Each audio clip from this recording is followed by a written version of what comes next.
procedures of the Parliament, Shaktaran Call. Sir, 155 page number, Leader of Opposition. No call, Sir, the process of parliamentary government is based on mutual forbearance between the opposition and the... Sir, a total of 19 amendments are being discussed here. Reserve Bank of India Act 1934. There is one amendment which is proposed. Banking Regulation Act 1949 has 12 amendments proposed. State Bank of India Act 1955 has 2 amendments. Banking Companies and Acquisition Transfer of Undertaking Act 1970 has 2 amendments. And Banking Companies Acquisition and Transfer of Undertaking Act 1978 have 2 amendments. So of the 19 amendments that we are talking about, we are proposing through the Banking Laws Amendment Bill the 19 amendments to be brought in, and of that I would like to highlight 7 of the highlights of the 19 amendments. So these amendments to the Banking Amendments Bill of 2024 are being introduced now. It was actually introduced on the 9th of August 2024. The proposed bill, sir, seeks to improve on governance standards, provide consistency in reporting by banks to the Reserve Bank of India, ensure better protection for depositors and also for investors, improve audit quality in public sector banks, and also to increase the tenure of directors other than the chairperson and whole-time directors in cooperative banks. So in specific, if I have to highlight the 7 of the 19 amendments that are being brought in now, I will, in a sequence, talk about amendments to the Banking Regulation Act, sir. The first one in the Banking Regulation Act is to allow up to 4 nominees.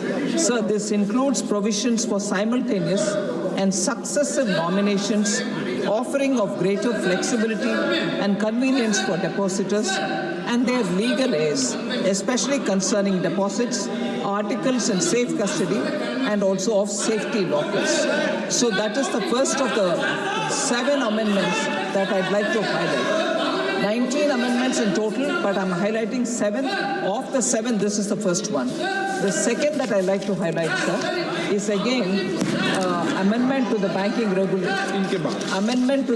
regulation, sir, which actually revises the reporting dates for the submission of statutory reports by banks to the Reserve Bank of India from reporting every Friday, to the last day of the fortnight, month, or the quarter.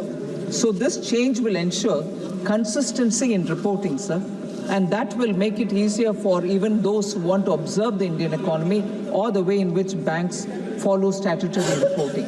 So that is the second of the 7 highlights that I want to say of the total 19 amendments that we are bringing now. So then the third of the amendments to the Banking Regulation Act is extending the tenure of the directors, excluding those of the chairman and the whole-time directors in cooperative banks from 8 years to 10 years.